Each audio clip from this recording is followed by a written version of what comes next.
Today we will take a closer look at a passage that is often misunderstood.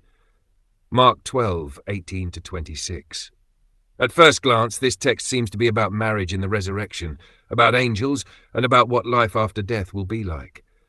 But if we read it carefully, we discover that it is really about something else altogether, about how the law of Moses is meant to be understood, and about what kind of God that law points to. In this passage, Yeshua is approached by the Sadducees. Mark makes a point of telling us who they are. They do not believe in the resurrection, they do not believe in angels, and they recognize only the books of Moses as authoritative. They do not come to learn, but to challenge.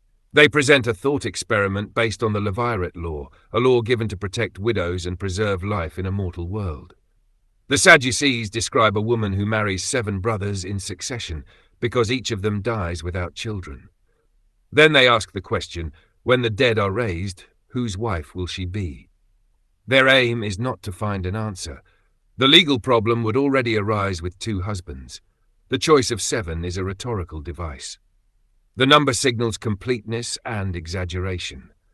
They are trying to show that if one takes the law of Moses to its logical extreme and combines it with belief in the resurrection, the result is absurd. Yeshua responds first with a fundamental critique. He says that the Sadducees are mistaken because they do not know the scriptures or the power of God. This does not mean they lack textual knowledge. They know the law of Moses well, but they do not understand what it is for. They have turned it into a closed legal system, detached from its purpose.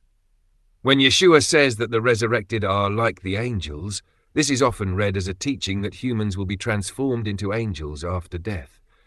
But in context, it makes better sense to hear this as part of the argument itself. The Sadducees do not believe in angels, yet they assume that those who believe in the resurrection imagine an angel-like form of existence. Yeshua reflects this assumption for the sake of argument and shows that, on those terms, the marriage problem disappears. He does not explain what this looks like, because that is not the point. When he speaks of the power of God, this is not about raw authority, but about God's creative capacity. The Sadducees assume that if a problem cannot be solved within their legal framework, then it cannot be solved at all. Yeshua's response, in effect, is this: you are not reckoning with the fact that God is capable of dealing with what you present as insoluble. He does not explain how God would resolve it, and that is deliberate. Neither he nor the Sadducees is actually interested in the solution.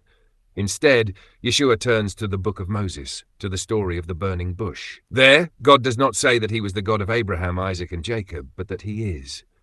Abraham, Isaac, and Jacob are dead, yet their relationship with God has not ended. The point is simple. God is not the God of the dead, but of the living. Resurrection is not derived from legal speculation, but from who God is. Seen this way, Yeshua's criticism becomes clear. The Sadducees do not understand the law of Moses.